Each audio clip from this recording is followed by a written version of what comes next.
শবে কদরের মজার ঘটনাটা শুনে যাবেন।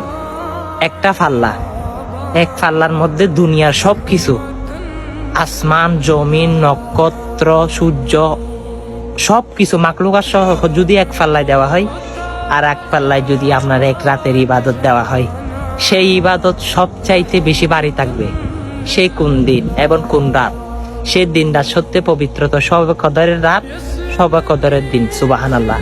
আল্লাহ সকল মুসলমানকে গুনাহ মাফ করে দিয়ে তার নতুন আমলনামা নতুন করে আবার শুরু করবে। সুবহানাল্লাহ।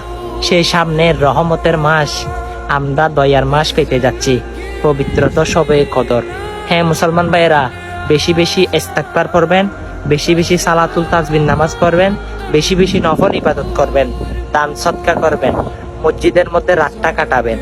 অবশ্যই সকল মানুষ যেন আল্লাহ রব্বুল আলামিন যেন মাফ করে দিয়ে তাদের নতুন করে নিষ্পাপ শিশুর মতো যেন আবার কবুল করে নেয়। ভিডিওটা তো দেখেছেন, নাচ গান তো ঠিকই শেয়ার করেন।